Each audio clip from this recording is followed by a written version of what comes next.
first 6 months was really crazy. I remember I came back from my job on a Saturday and I just got home and I started crying. Because I just feel like it was too much to handle. First, I had to do well in my studies. I came to study and I had to walk alone. It was just too much. I'll work 5 hours. It will take me 1.5 hours to travel to the job, 1.5 hours to travel back.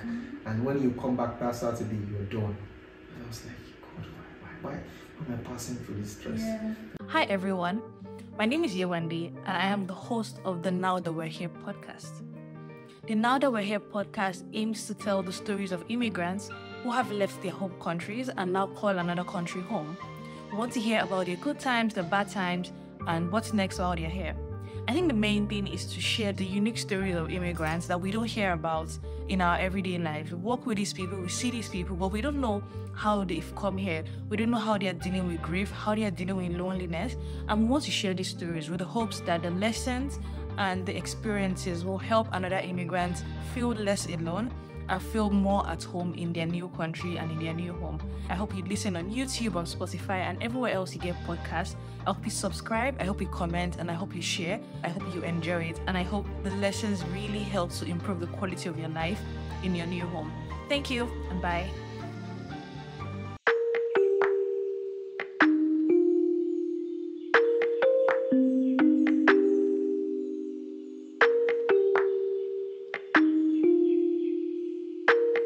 How do you kind of like describe yourself, like what you do, what you like to do? Okay, what I do, I work as a data scientist. Yeah. I share now.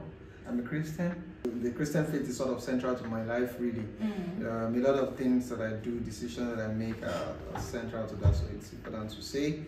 And I think I'm a very indoor person. Like, I like my peace, so I'm trying to go out more. Myself and my wife are talking about this today. I'm trying to go out more, meet people. I think it's healthy, it's good. But really, I just like it when I'm just like, I have 7 days of holidays now. And I just want to sleep. Sincerely, that's the only plan. It's called 30+ behavior. Sincerely, I just want to rest. Yeah. You know, when I met you, right, in IBC in Hamburg, I remember that day, I think you were in charge of like the food, and you were like all over the place, and I'm like, oh more. I think for me, you looked like social prefect. That was like the impression I got of you, right? Like very active, you knew everybody, you knew just coordinating everything in the church, right? And then now in Berlin, I feel like I see you a little bit more chill, maybe because we don't go to the same church anymore. But are you still the same way? I think I am still the same. In church, that's why I said if I'm outside, I'm just talking with people. So people see me outside and they think that of course I enjoy the interaction in church, especially because I believe church is like home. Church is family. So if I'm home, I should just be home. So usually when I'm in a place where I'm serving, if you also see me in the student church Berlin, you also know that I'm probably like that. So, but sincerely speaking, I just like that sit down. When I'm not in church or I'm not probably with my friends playing in my German class, so I'm probably also very outspoken. People know that I laugh and play a lot. But aside from that, if I do have to go out, I just want to be indoors sleeping, really. Like sitting down or in front of my TV and just relaxing. But when I'm out, I talk, I laugh, and I know people in church knows that I try to play around and just be myself. I talk, but I enjoy that. Yes.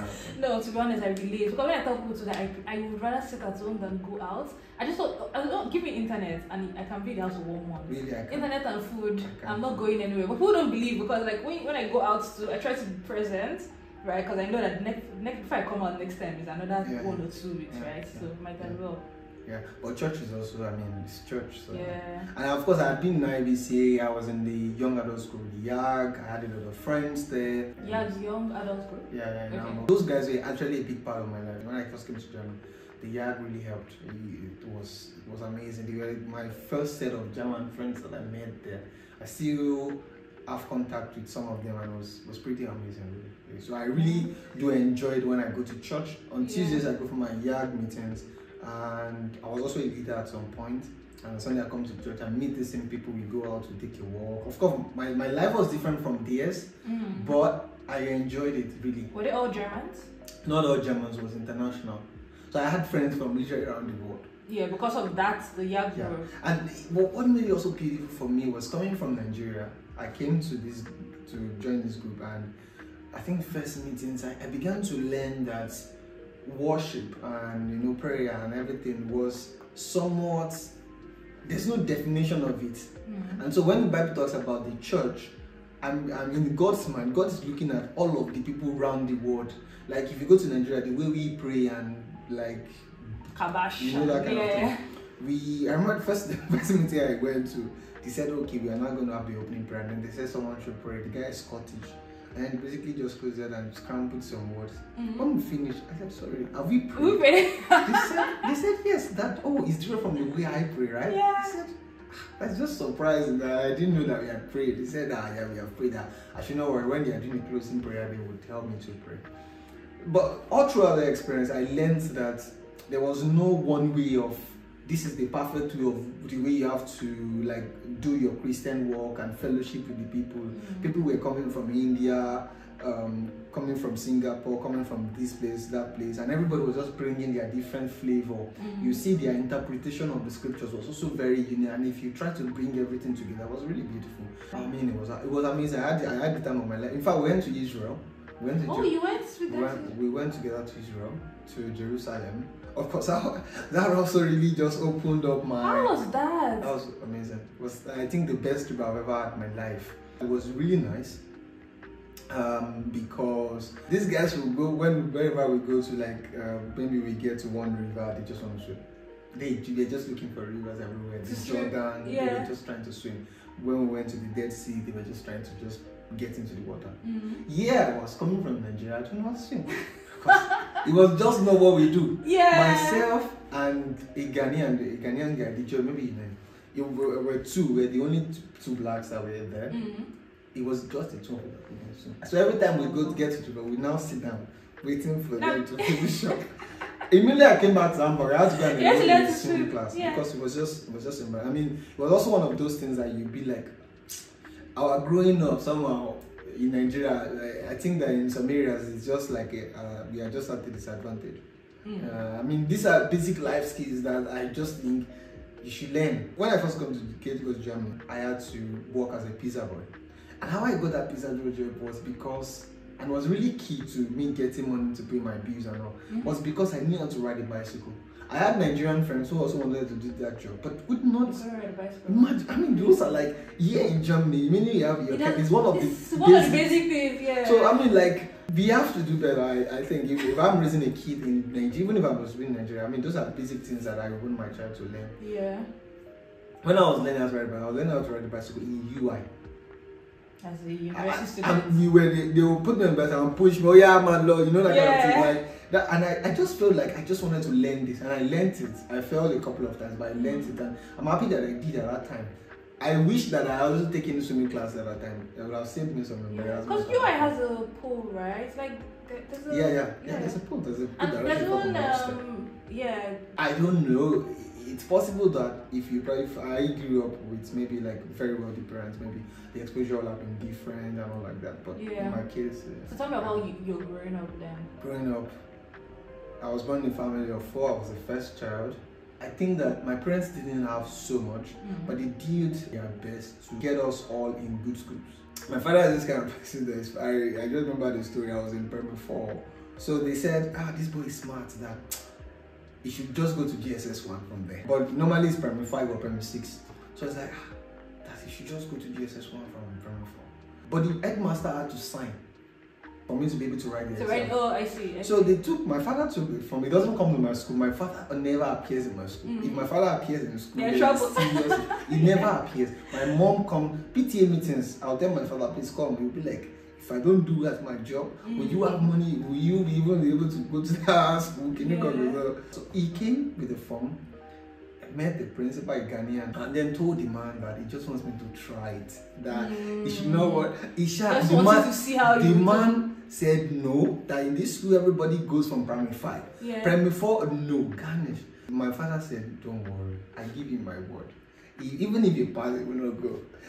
Apparently, it was a slide. I passed, and my father just yanked me and just threw me in the secondary school. And so, they really did their best to put me in the best schools. They are not minding the school fees that are there. And you could see that these guys were really trying hard to really give you the best, because I felt of course education was like you have to give your child education, and they were really not just sending us to any kind of schools. We were really deliberate about the schools they were sending us, which was quite good. My siblings also went to command. One thing I also want to appreciate my father for is the fact that he was really present in my academics.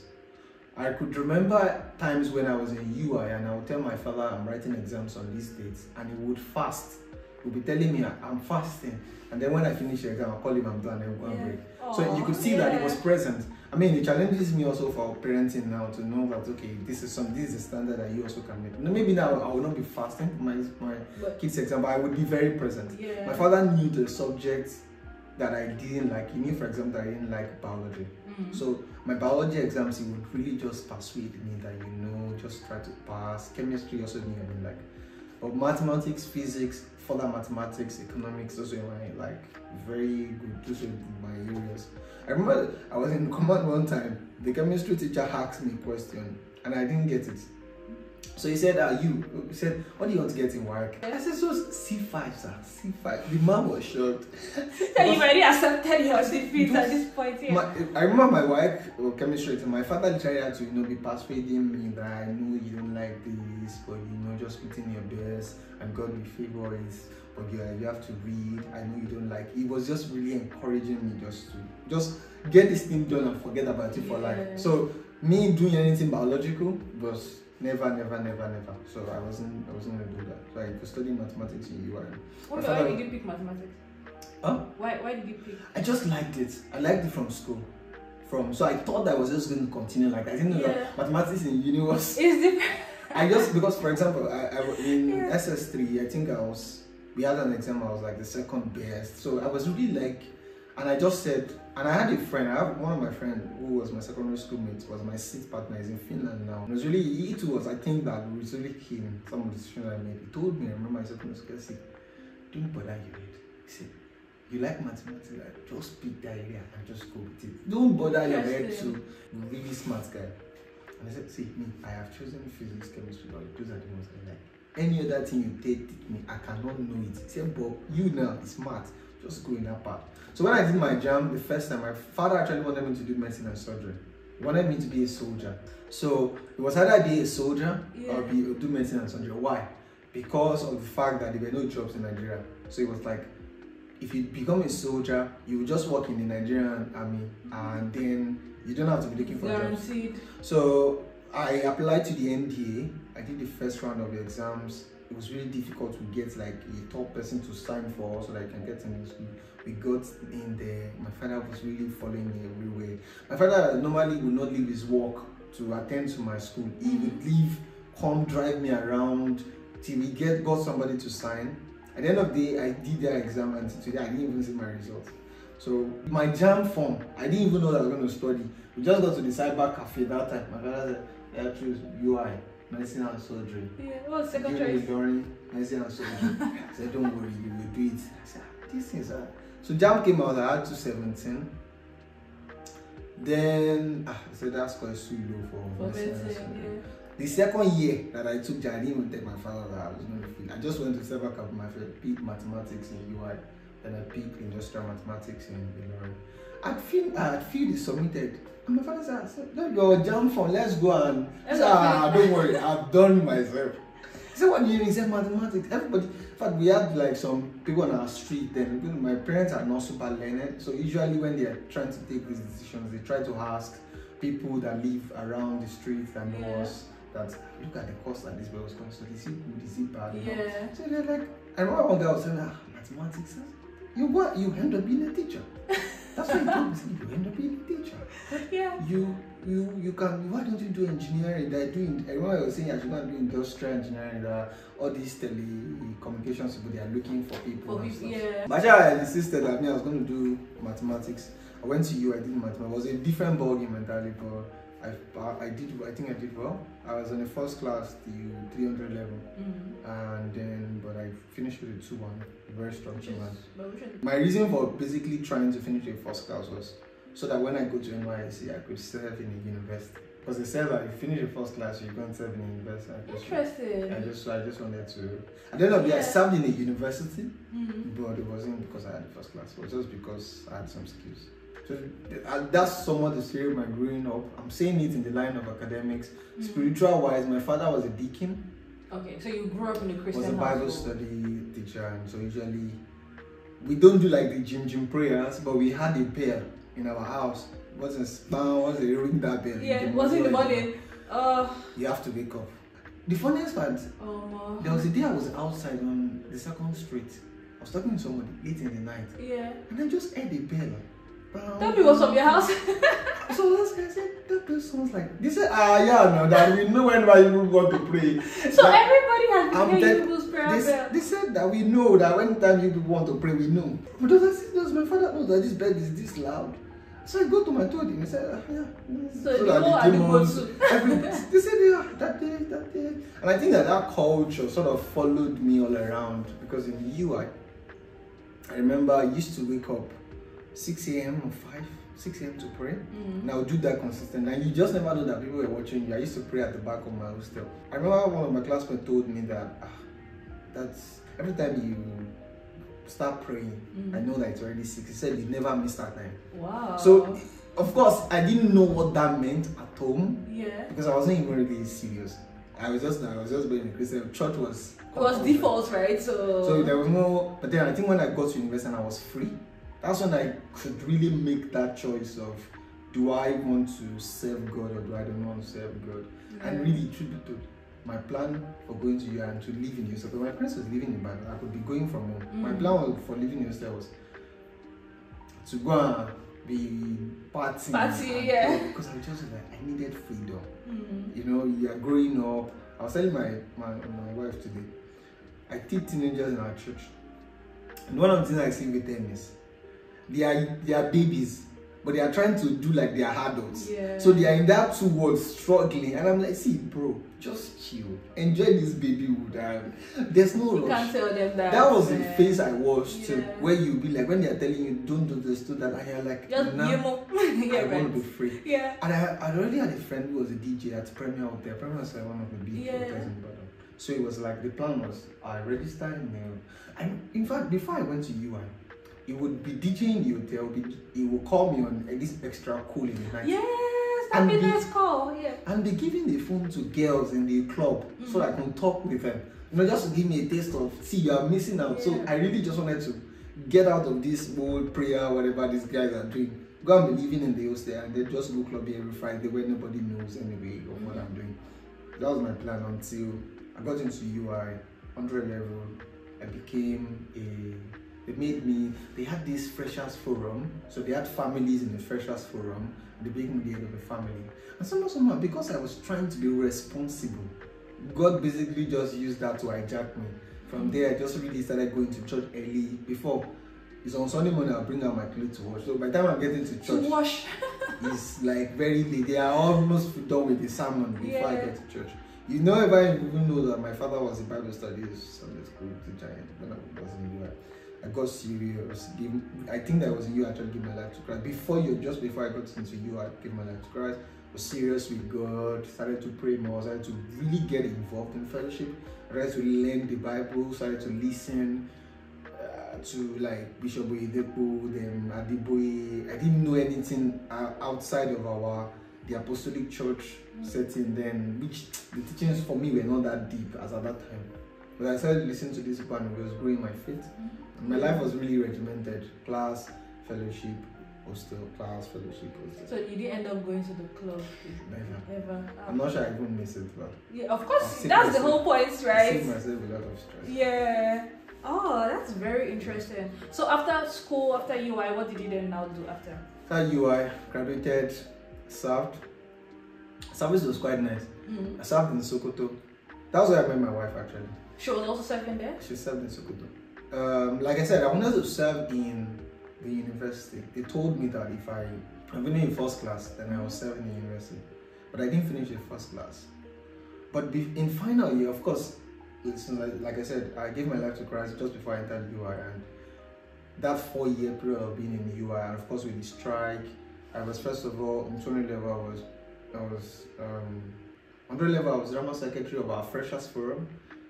I became the freshers coordinator in 211. Then I became general secretary of my fellowship in 300 level stroke final year. Yeah. So of course you could see that I somewhat grew with all of those positions. I grew, really learned a lot. I became also matured. As general secretary, you're responsible for a lot of people who look up to you. I became a lot more matured. And I'm saying that because the next thing I'm about to say was really central because I heard God. So final year, I learned MATLAB and LaTeX. LaTeX was like a typing software for mathematics. Okay. So you could use LaTeX to like type all of those big mathematical equations that you can not easily type in MS Word. Okay. So that was what we used for our project. And I discovered that lecturers were somewhat paying us to type for them. Like we were like big boys in final year. I remember finally I went to bring my father's car to you. I was cruising through. Because I had money to fuel it, and my father was basically just at the point he was just done with the car. Like, my father is very calculative. I remember he told me that if I buy fuel in this car now, I'll buy 500 naira fuel in this car to take to work. But if I go and use public transport, I only pay 15 naira. So it was more economical for him to take transport. Like, so he was not this fancy kind of person. So he just parked the car. I said, me, I need the car. You know, I'm young. You know that use fuel, no bro. See, that's I need the car. I said, take it, man.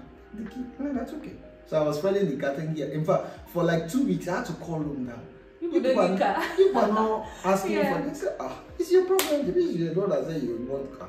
So I was enjoying the car because I had money from all of these projects. So myself and one of my friends, who is also now in DevOps in Nigeria. So I remember finally God told me, he said, make a business card and write.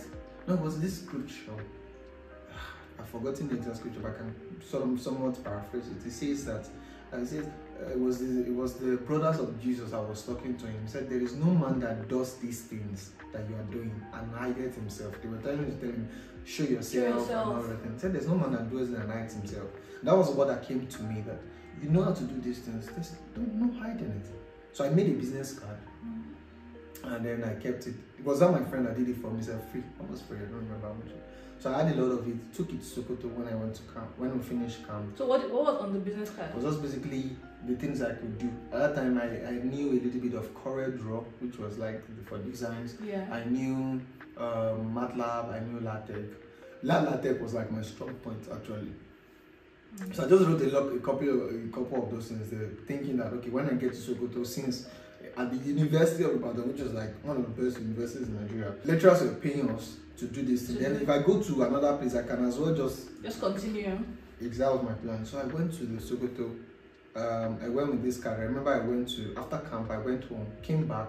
So they posted me to a bush to go and teach mathematics in the school. They had accepted me and all in that place. So I went to the university. First of all, I went to the State School of Clinical. I dropped the letter there, said I could draw. I went to the Department of Mathematics, said I could do this and that. Then I went to the Sokoto State University. They had just opened it. It was a new university. So I went to the Department of Mathematics. I went to the HOD's office. Fortunately, and the way God will arrange it, the HOD had just been posted to become the Deputy Vice Chancellor Academic. So I went to his office and said, sir, this is so this is what I can do. He said, really, you can use LaTeX? I said, yes. So he gave me, he just took a paper from his table. I said, type this. Typed it within 10 minutes. So this is simple. Typed it, showed him on my laptop. So wow. Okay, good. I said, now. So he said, okay, where are you working? I said, I'm a youth corps member. I said, oh, youth corps member? I said, really? I said, where did they post you? I said, they posted me to, I mentioned the name of the place to teach me. They said, no, they can't post you there, they can't post you there. I said, okay. So he said, am I hungry? Do I want to eat? I said, no, I'm fine. He said, he should give me food. Then he then said that his driver should drive me to their maybe ICT unit or something like that. Apparently, I then figured out that he was a professor of mathematics and he had students under him who at the time, one of them was trying to do his MPhil but was really struggling to type and using that same LaTeX. Yeah. So he drove me to that man's office. He said, you can use LaTeX? They told me, I said, yes. That man said, okay, sit down. They took care of me. They wrote a letter for me asking NYSC to repost me from that school to his office. Nice. So they reposted me. In fact, they used to say that once they posted, they can't repost it. Yeah. They reposted me. Power has passed power in Nigeria. The deputy vice chancellor at me when he saw that the woman was really mad. That why would he do that? So he thought I colluded with the woman. So I said, no, he said he liked me. So I served my 1 year in his office. It was a really good time because I was working. I now work in a university like I wanted to work. Was paid by the government, by the state government, by my PPA. The university was not paying us. And at the same time, these people, the students that would help, they also pay. They also pay me. Oh, you're a big boy, yo. And I was doing business. I used to sell iPads and stuff, so I would make money off that. Yeah. I enjoyed my NYC, and those times really then taught me about the importance of really hearing God. And I was reading the scriptures. I was saying that it is not of a man that walketh to direct his own steps. So in the ERV, since people don't know they don't know the right thing to do. So somewhat, you have to know the right thing to do. Like Bible was saying that, I think in Proverbs, said the labor of a fool wearieth everyone of them, because they don't know how to get into the city. So until you have instruction, like for example, if I had known Galatech and I had not heard the fact that I should do business card or I should go there, that arrangement would not have worked out. I would have been teaching in the school. Yeah. I would have been, the first night I stepped in that school. Mosquito. I would have been suffering, of course. It would have been God's will, really, that I was in Sokoto. But it wouldn't have been the perfect thing that God wanted me to do, you know. And I wouldn't even have met my wife, you know. Or probably would have met, but under different circumstances, you know. I began to really learn now it's important to actually hear God. Yeah, so that was the next step after you are basically. Yeah, and then after NYSC, did you still stay in Sokoto? Did you try to find a job? I stayed for 4 more months. So after NYSC, I stayed. Tried to get a job in Sokoto as a teacher. And they were going to pay me, I don't know, 10,000 naira per month. And after that, they're going to remove the tithes. They will move tithe on your behalf. On my behalf, because it was a somewhat Christian school. So I told them, okay, I'm fine with doing this, but please, I don't want to come and be sitting down in school. So just give me my timetable, and the time that I need to come and teach, I will come to teach the classes and I'll leave. And they said no, but I have to sit down. I'll come in the morning at 8. Sit in staff room. And the funniest part was, I had a guy who was also in our NCCF family house, who finished, served, and he was working there. So I told him, I said, bro, that you will pay me. He said, see my brother, now she be. Wow. I just somewhat felt like, oh my God. I felt like, I thought about all the schools that my father had paid in UI, and every time I said, no, this is not a good bargain. Of course, I didn't have any plans, and I just felt like it wasn't time to leave Sokoto here. So I stayed in Sokoto for 4 months.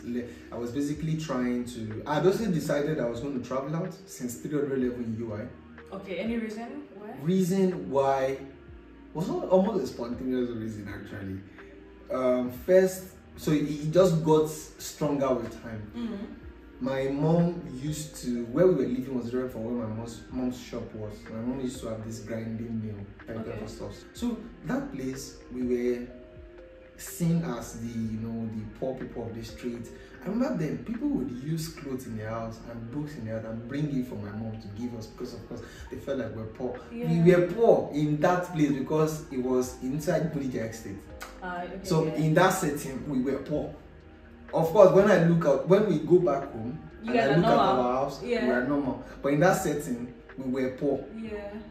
So someday, there was a guy that was living in our street, and my mom was like, anybody want to travel out? Like, this guy's traveled out. I was like, wow, really? He said, I saw him last week. He said, really? And I was like, baby, so she want to travel out. That's what she said. I said, I don't mind though. So she said, okay, go to EAC. EAC is like a big educational advancement center, so they do like exams for TOEFL, IELTS. If you really want to travel out in Ibadan, you most likely have a touch point with EAC at that time. She said, go to EAC and go and find out if you can also travel out. And here have a passport. And so I took that time I used to wear bedroom slippers. The place I got was almost like 3 kilometers or so with my bedroom slippers. That's dust and sun. I went to EAC. He said, what do you want? I said, I want to travel out. I said, I want to travel out. So they had like what country that I want to go. So basically they had like maybe partnership with schools. Of course I was in this time, maybe I was in 100 level, so I didn't know so much. My friend who is in Finland now, he's been there for a long time, also traveled from where he was in 100 level and traveled. So I had seen that as well. Okay. And I was like, okay, Finland is where it is. So I applied to Finland. Remember, as at the time I was in Sokoto, actually, I had already gotten admission to, I was already in the first round, passed the first round, second round, because they were sending me emails, okay, you are done with the first round, second round. So this was for masters? Eh? For masters. But they didn't accept me. So my plan was like, in fact, I didn't want to go and serve actually. Just travel. I just wanted to travel out. But I had a discipler, I had a mentor in UI. Okay. Who said, I just sensed that God doesn't want you to. And it was someone I obeyed, someone I saw as an authority in my life. And I basically just said, okay, I was going to go and serve. So that was why I went to serve. December 2015. I was just praying. I used to pray, walk on the street of Sokoto, then I would just leave the house, I would just walk on the street and pray. I was just praying, leave now. There are people I already told that I told them that I sensed that God wants me to stay here for some time. So the people that didn't understand said, I said, I don't know, I just sense that God wants me to leave, you can go back to Ibadan. And it didn't make sense. What do I want? There was nothing in Ibadan, I just went back to my father's house. My parents had also saying, be coming, of course, we had finished serving since like August, and I'll sit there to December for like 4 months or so. So I left, go back to Ibadan. There was absolutely nothing to do. Masters for me, I came out. Okay. But I told myself I wasn't going to go. So this is not where you also do your masters here. So I didn't take the form. So I was applying to Finland. Finland did not work out. I was applying to the UK. The UK worked out. I needed a lot of money, which my parents didn't have. I see. I remember I they asked me for £1,000 deposit to start processing my visa. I remember I sent that £1,000. Oh, you already sent it. My father collected his rent because we were living in a one-story building, so he had like people on that. Collected his rent. When we got some money, it was about 300,000 then. Collected money, gave it to me. Paid £1,000 into the account, into the school account. Wow. So because I just wanted, I told myself that I was just going to go there. Even if I get here, that I will just, you just be open that you rough it. And then they told me that once I get here, the first 1 month I have to pay like the first half of the school fees and stuff. I knew that money was not going to come. Because even after my father paid that one, he was still asking me, show what she will fly it to my back. That kind of like, I knew that they were not going to get it. Yeah. I just trying to fit it. So I remember, so the school told me that in case you want to get your money back, you have after you have paid 15 days. Okay. My faith did not carry it again. I just told them. They give you your money so back. The last very day that you had to, that was when I asked for the refund. So they refunded my money back actually through First Bank. I got the money. Of course, they removed some charges, but I still got a big part of the money. So the masters in UK did not work out. So I was going back to the form in UI that I was supposed to take when my mates were taking it. I didn't take it because I was telling myself that no, I'm going to travel abroad. I remember I was there was a sister that I met in UI. Her name is Tabulu. She's in Germany. She was in Germany doing her masters then. I didn't even know about Germany. And then I just sent this very long. She was one of the people that I just somewhat knew, and she had also traveled out, and I felt like I could relate to her. I sent that one very long email to her. I don't even know what I'm doing. What I'm doing looks like faith, but I'm not sure. And I remember the response she told me is that what I'm doing does not make sense. But it looks like faith, but I'm not sure. And then she said, if it doesn't make sense, it most likely will be faith. And it didn't make sense because I had basically sabotaged myself of if I was going to take the master's form, it was going to be 1 year after. Yeah. So I basically stopped and I went back to Ibadan. I could not be sitting down home doing nothing, so I started attending classes in UI because they knew me already. Without registration. So they will come to the class, everybody in the class will come to the class and think that I'm a student when I am not. It was a crazy time. I remember there was a day our HOD then came and said that people had not paid their school fees, that they should go and pay now. So people stood up, some people went to do something. Me, I didn't even have a matric number. And I was attending classes. It was like one of the craziest things I've done in my life. So a few people knew, but I didn't tell anybody.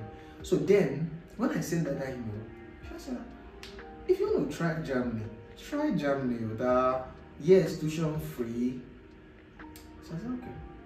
So I was in Ibadan then, so I tried Germany. I basically just sent a couple. So I basically then sat and said, okay, Germany it is now. Left the UK because it was a lot of money and I couldn't afford it anyway. So left the UK, then focused on Germany. So started applying to Germany. Okay, I applied to 6 places. The first 3 that I got was rejections. And I also really, how did you decide the schools to apply? I was just searching, just went online. Just Google, yeah. MSc Mathematics in Germany. Okay. I didn't know anybody. She was the only person I knew. I could not be sending her emails all the time. And then I basically got that. Then I applied. 3 rejections came. I got the school. I got the admission. I was like, oh yeah, now. And I really do think that being in Ibadan really helped a lot because I could get everything that I needed within the school. So that being in UI helped me with the applications. Yeah. And for example, even sending my applications, for example, I told myself I was not going to pay for. There was this central portal you can send your admissions to. That central portal will not be helping you to apply to school, but you have to pay. Okay. I said no, I'm going to apply to schools directly that were not working with that portal. Then I applied directly to a couple of schools. First, it was one university. I don't know, maybe that gave me admission. Then University of Hamburg came. I reached out to this lady again. She told me, I think she was a student in Bremen.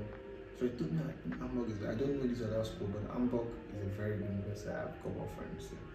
It's okay, Hamburg is a bit, that's why I chose Hamburg. So at the end of course, I later found out that Hamburg was actually better than the other one that I had been sure.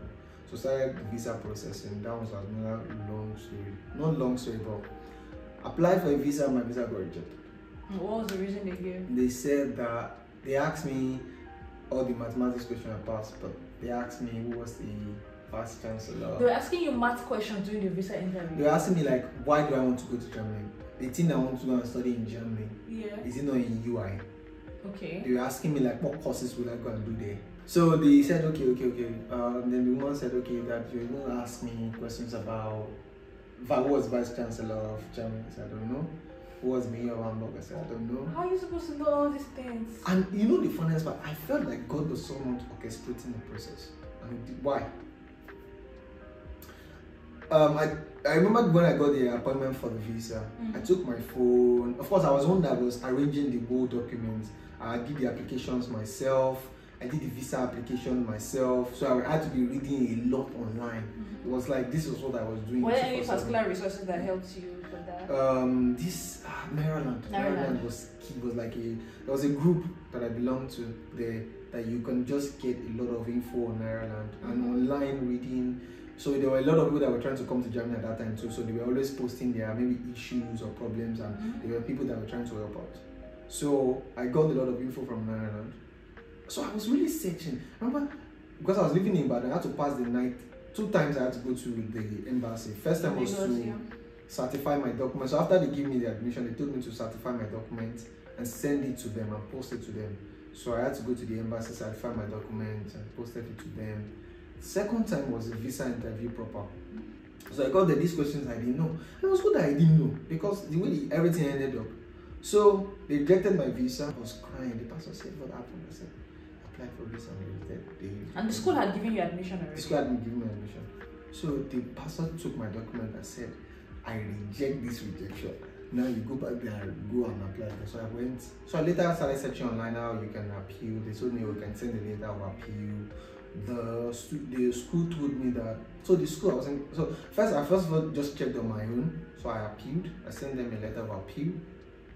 And the school then so I said I sent them a letter of appeal. And basically the embassy just kept quiet. You cannot know what stage your appeal was for like 1 month. So the time I was supposed to get into the university was also getting close, and I was like, even if I get the visa now, getting there, I will not meet this timeline. So I remember speaking with a friend, Tosin, she's now in Canada, and she said, defer the admission. It didn't even occur to me that I could defer. I said, Canada does it now. She also wanted to travel out at the time. So she said, defer the admission. I said, okay. So I sent an email to the Department of Mathematics telling them that, please, I'd like to defer my admission. So they said, it's not possible. That what they can do, that in the first place, that the embassy doesn't even have a right to actually reject my visa because the embassy doesn't have the right to set another standard of admission than what the school set. That it's a law that a lot of embassies don't know.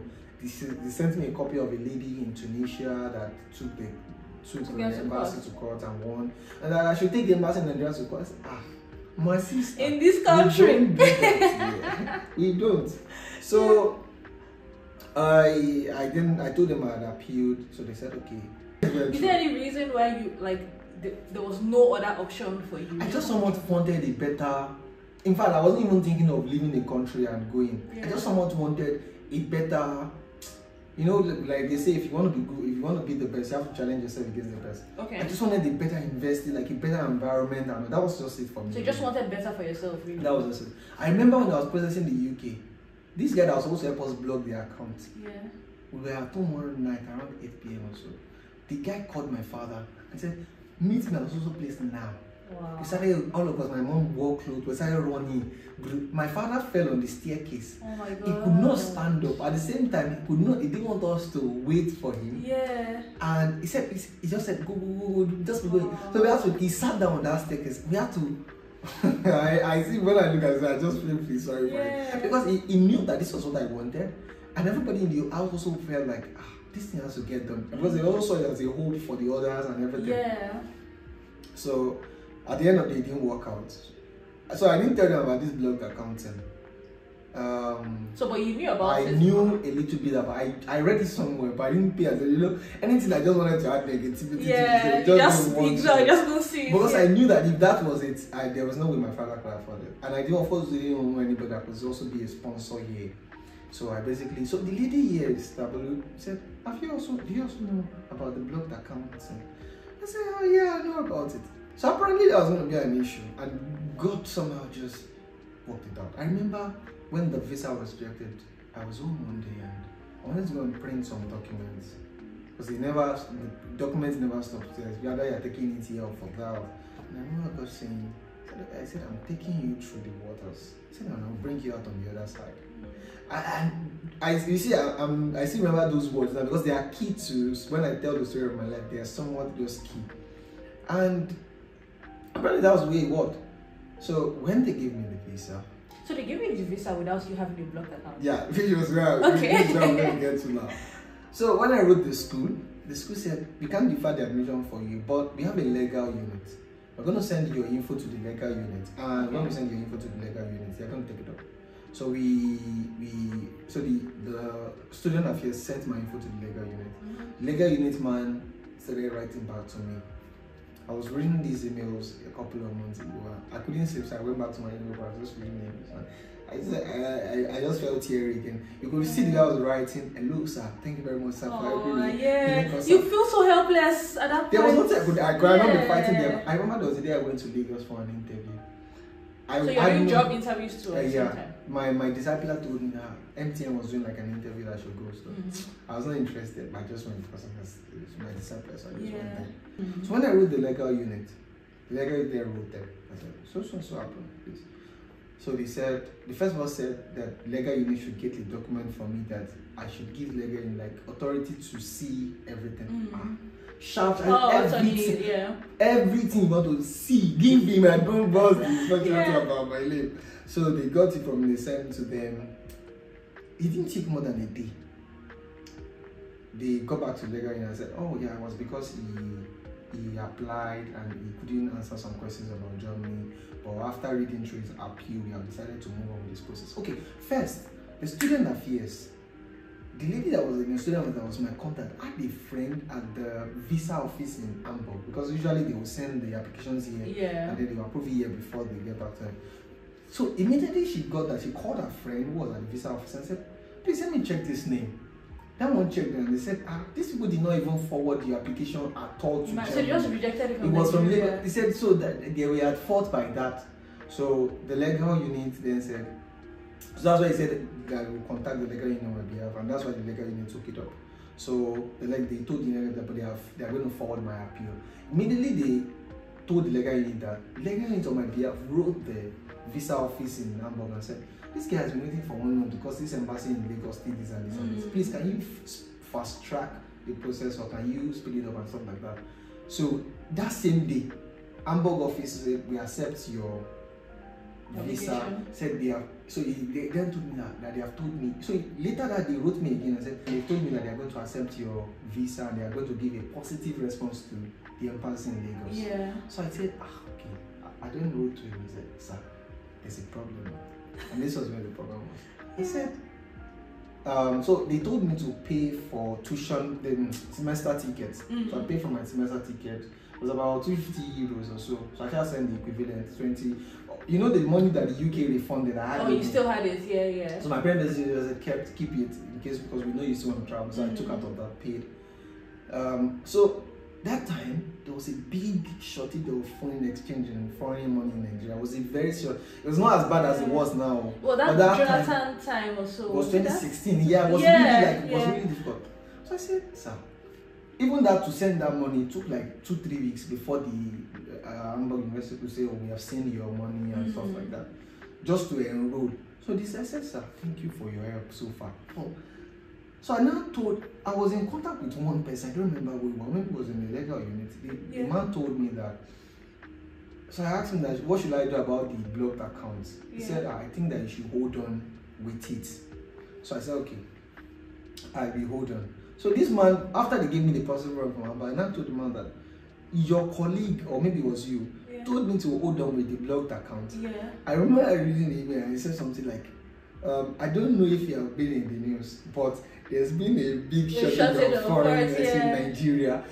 Now when I think about it, I'm like, that was very stupid because anyway, the man would not have known because I mean, he's in Germany, what's his business with Nigeria? There are many countries in the world that was our problem. So the man said, wait a minute. You don't have a block account? How would you were you able to apply for a visa without a block account? So I did explain to you that in Lagos, that because the process takes a long time, the embassy in Lagos basically allows us to open our blocked account without funding it first. And then while you are in the process of the visa, they fund it. But before they give you the visa, they would check the blocked account and be sure that money is there. The man said, okay, now I get it. So he said, okay, this is what will happen. That he will send a mail to Lagos and tell them that I would not be able to block the account. Okay. But that he doesn't know if they will give me the visa, but that maybe they should consider giving me the visa because there's been a delay and there's a problem but if I want to extend the visa here in Hamburg, and they will give me a 3-month visa from Lagos most likely, but if I want to extend my visa here in Hamburg, I will need to show them the blocked account. I said, sir, just let me come. Well, I said I will send the money that it was about 3 million naira, 4 million naira. There was no way. In fact, then my parents were already considering, we had a house. My parents were already considering selling our house just to be able to get that blocked account. My mom was saying, we'll sell it, we're going to be living in the rented apartment just for you to go. Because my father had already sold his car. Interesting. Now, as at this time, when I think about it, those guys had really sacrificed a lot. As at this time, because of course there was also the promise of a better life and everything, and so as at this time, my father sold his car. So one day, the time when they were going to when they gave me the visa, we were on our way. When I broke the news to my parents, we were on our way to see a particular man who my father knew. So when you're looking for money, basically people just come up, yes. So we went to this man. Went to his church because we didn't even have his house address, but we knew his church. So we went to his church during their midweek service. They said, no, that he doesn't come during the week. It comes on Sunday. That is on Sunday we'll see him. We were coming back home when I told my parents. They said they would give me. They had not given me the visa, but of course you can always take that man's word for it that they will give me. So they gave me the visa.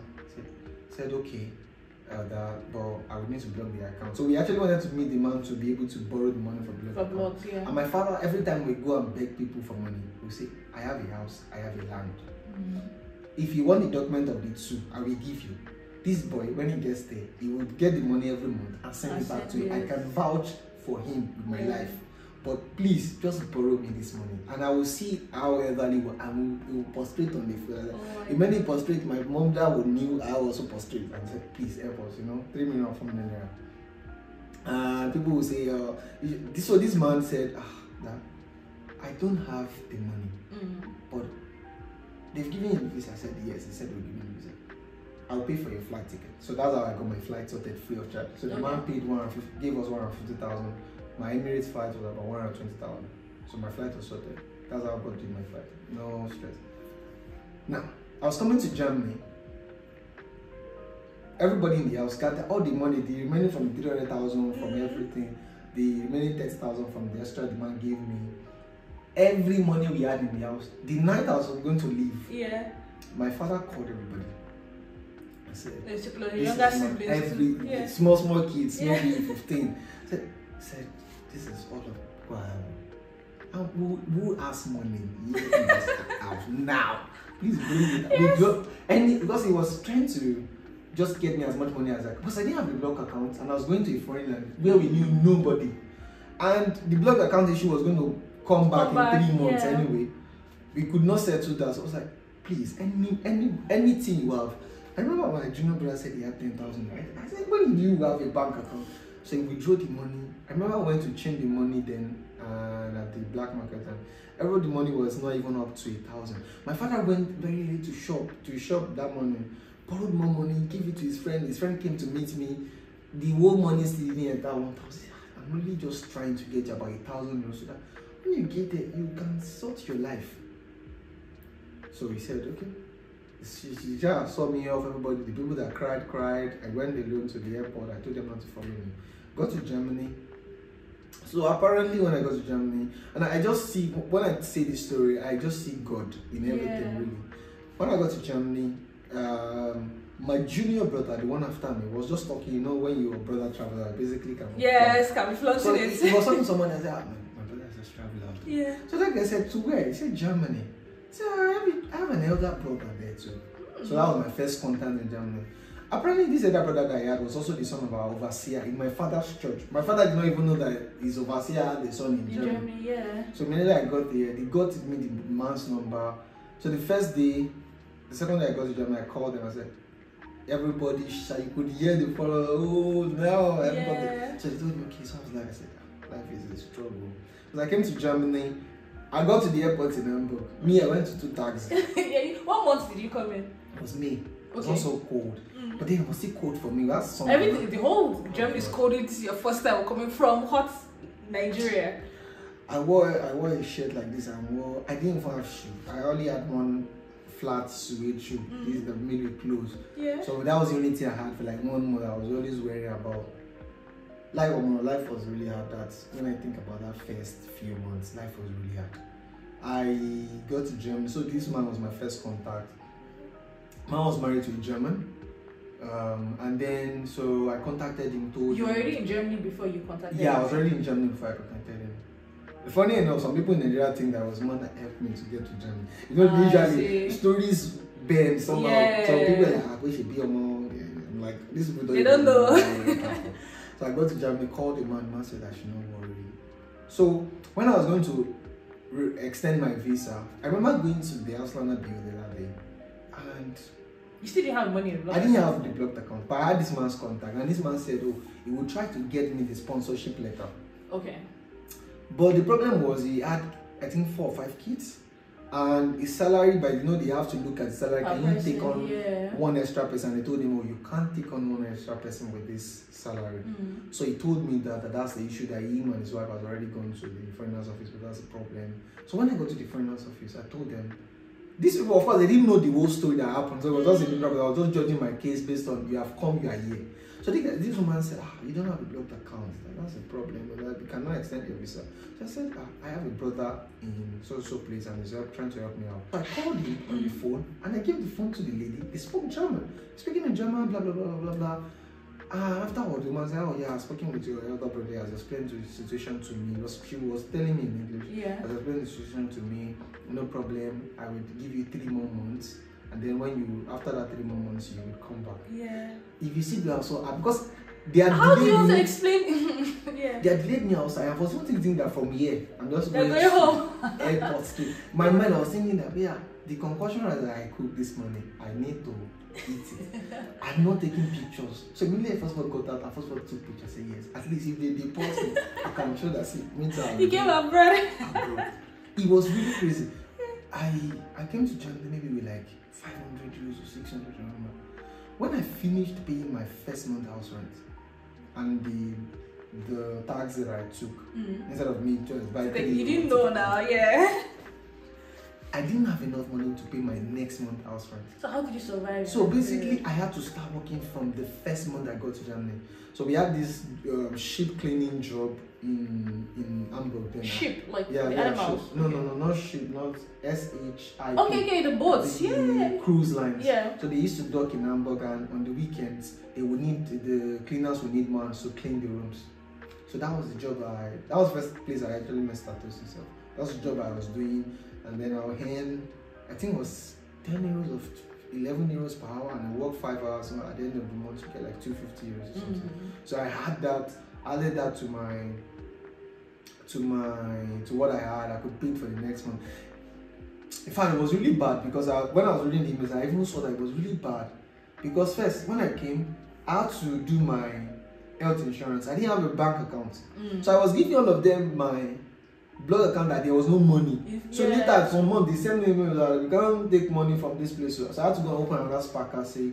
Now the problem was I had so many bills that were coming at the same time, and there was no money in the account to actually service them. So for example, my house, I was living in, they gave me a temporary contract. Later they changed it to a permanent contract so that my rent can reduce. And for that permanent contract, you need to pay like caution, maybe 500 or 600 euros.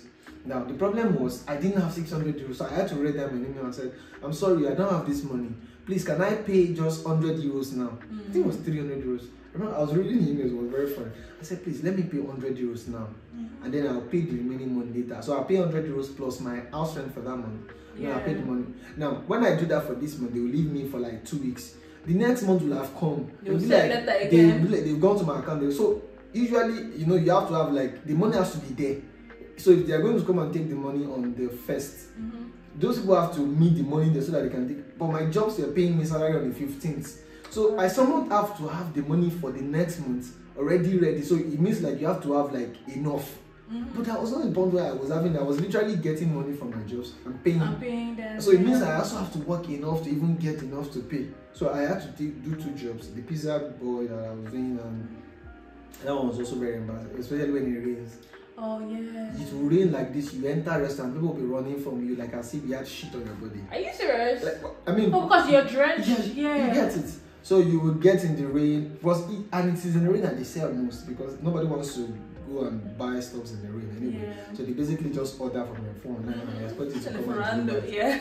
And you have to do that. So it was, but of course I had to do that to survive. The first 6 months was really crazy. I remember I came back from my job on a Saturday and I just got home and just started crying because I just feel like it was too much to handle. First I had to do well in my studies. I came to study and I had to work it out.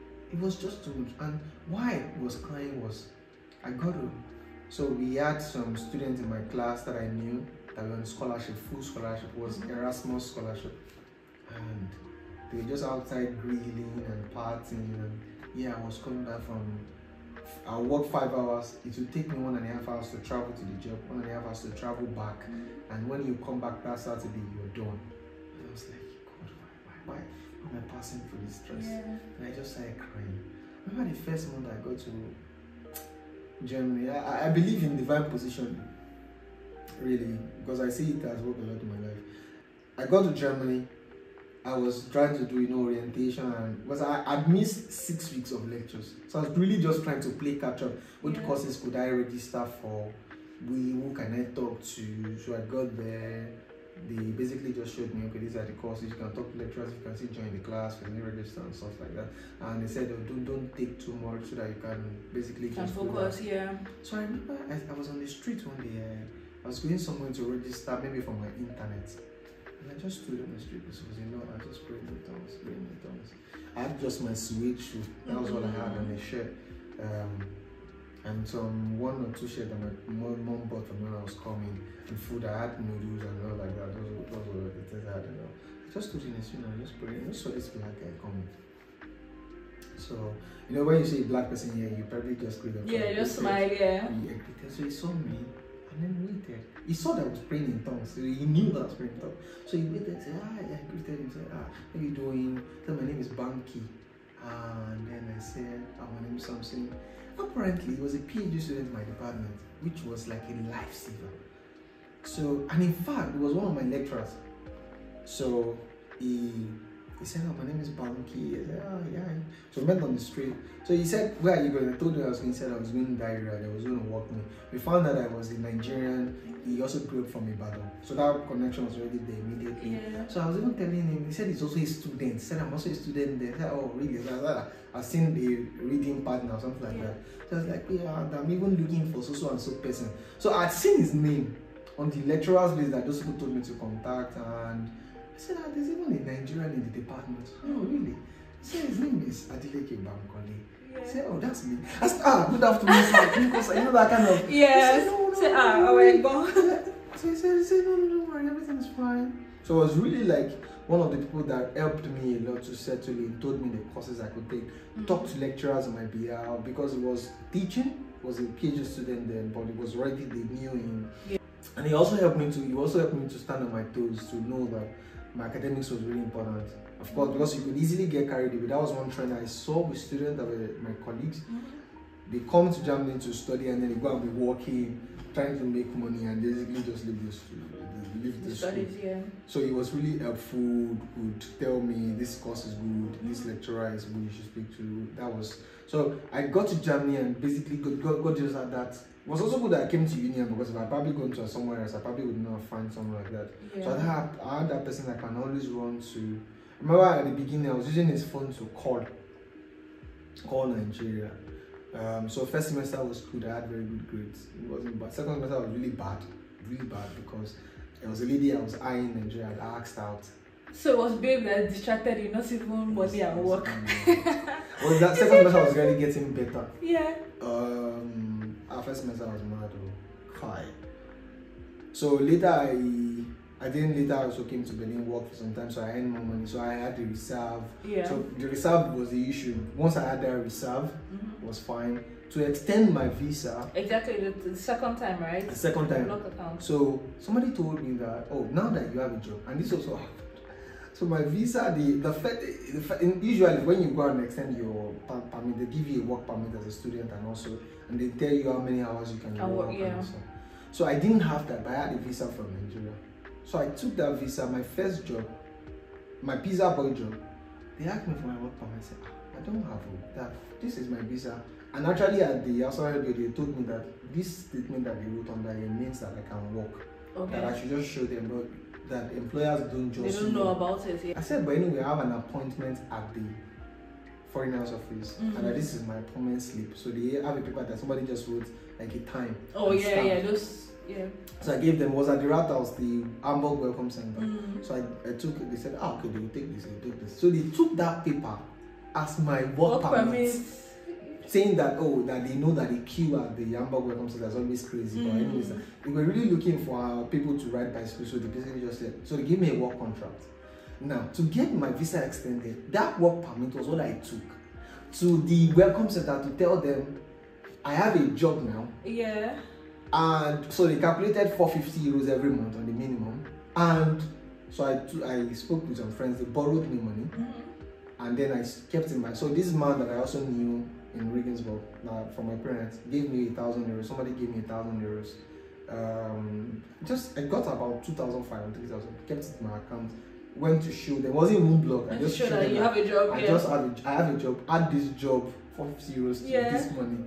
So and your money's complete. They gave me one year. That was how I basically survived that. Yeah. Apparently, one of the guys that I met on Ireland, who I got his number, who was also living in Hamburg, my parents were in touch with him. So my parents were still struggling to get that money, even when because that guy was telling them that if you don't get this blog account money for this guy, they're going to send him back. Yeah. So you can imagine, and they were not talking to me, they were not telling me, they were basically in contact with him that please, or can you two help us? He will pay, he's not a bad boy, he's a good boy, he's a church boy, he will pay. And I was like, I don't have the money, but you have to look for it, otherwise they will send him back. It was later after the whole thing was fine that my parents now were talking to me, telling me that this was what happened. So second semester was really bad because I had this big asked out.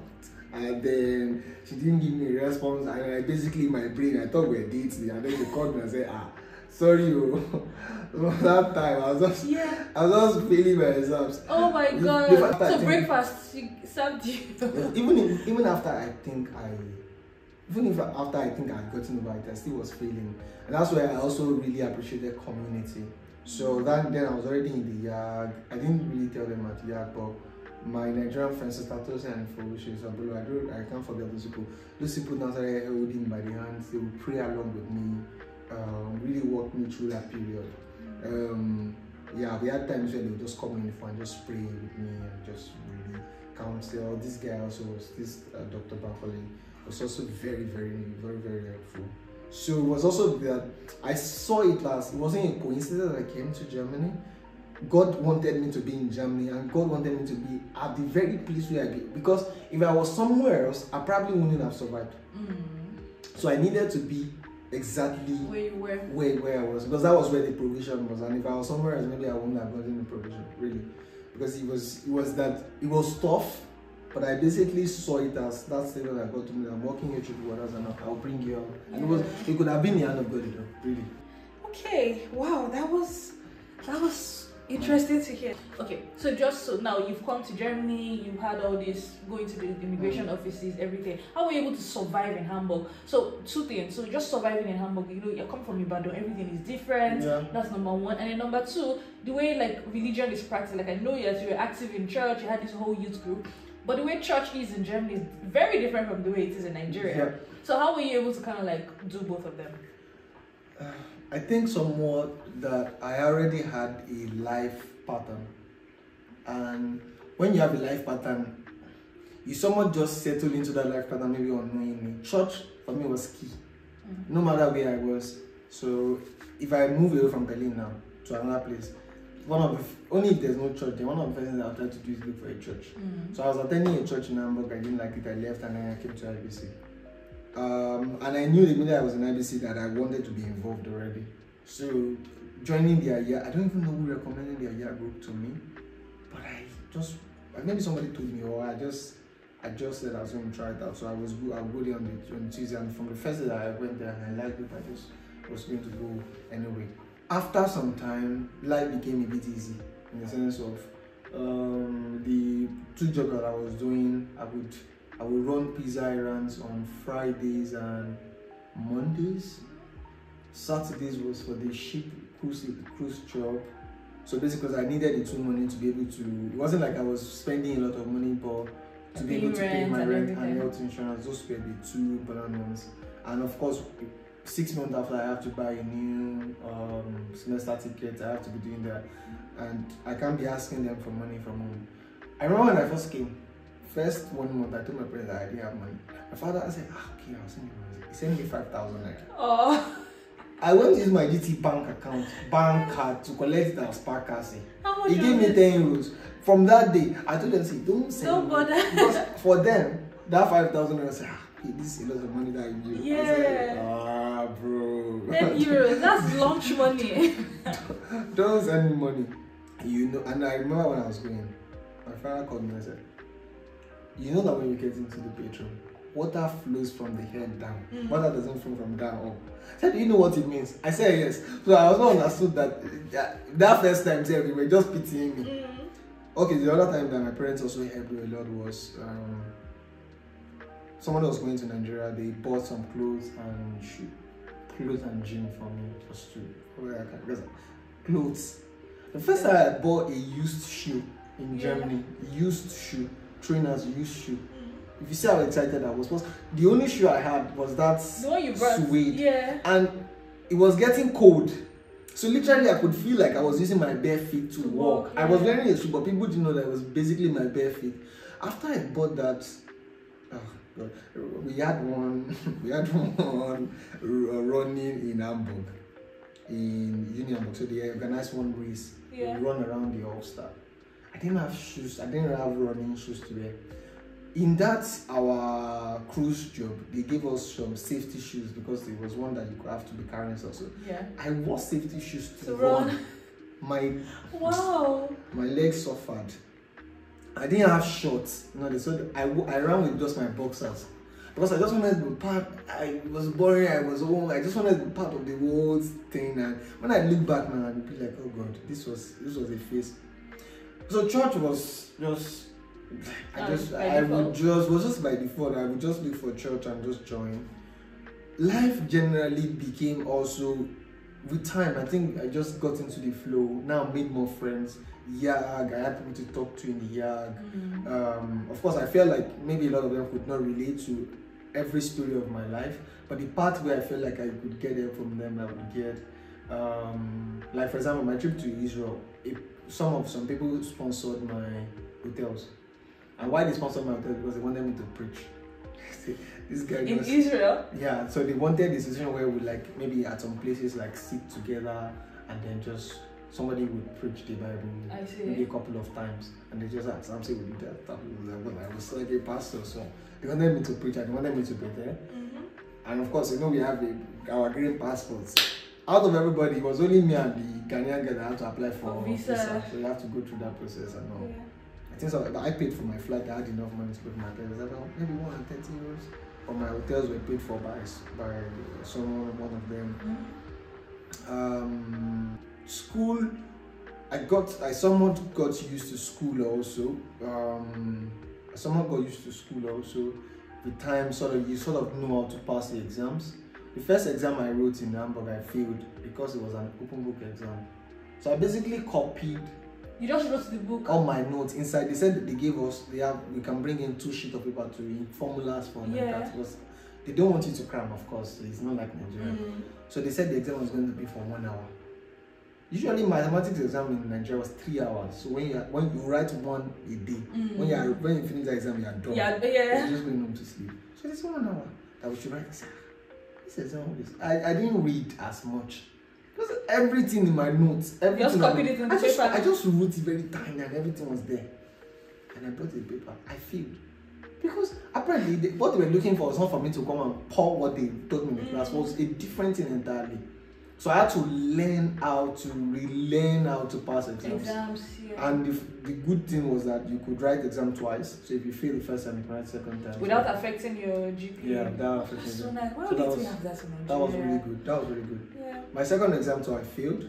But it was good that I failed because the exam was really difficult. The lecturer thought that we would know something and we didn't know it. The second exam was so easy at the 1.7, 1.3, so really good.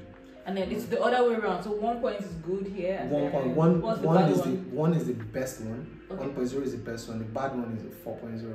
Okay. 1.0, 1.3, 1.7, 2.0, 2.3, 2.7, 3.0, 3.3, 3.7. Okay. 4 is the worst. Like 4 is the let my people go. If you have a 5, 5.0 is fail. So 4.0 you pass. So basically settled into that. I could pass exams. Work became, you somewhat just get into the flow. It wasn't easy because I would have to leave classes on Friday, for example. I would come to class, I had early morning class, I would go back home, go and carry my pizza box on and travel back. I was living very far from the center of the city. So I had to use the regional bank maps. Then I would come back there. I walk till around 11 p.m. in the night, come back home, get home around past 12, then sleep, wake up at 5:30 a.m. in the morning so I can rush to my cruise job. Then walk till around 3 or 4. When you get back home, you're just done. Yeah. Sunday morning, you are going to church because church was at 12:30 or so. You go to church again. That's how the weekend runs, and you're back Monday, go back to class. And in between of that, so my evenings for the other days I don't work, I'm always in the library. So there was really no life. So the first 1 year, when people accuse me of, you are not even calling us again because you're in Germany, I'm like, you don't understand. I don't have a life. So in between that, I got a job with Google. So basically, I stopped working with the cruise job. Google job was really good. I would travel, Google would pay for my hotels. I was traveling week in, week out. So was this an internship? Like a student job? It was more like a student job. So they were trying to do a program. We were trying to get their Google Maps better. And that program was really good because it really made my life easy. And they were paying you too, right? They were paying me very well. So it was I mean, of course I had issues with racism, like you want to check into hotels because they are fancy hotels, they look at you with your school bag and be like, sorry, who are you? Sometimes they'll be like, oh, please don't stand there. And I'm like, I have a room here.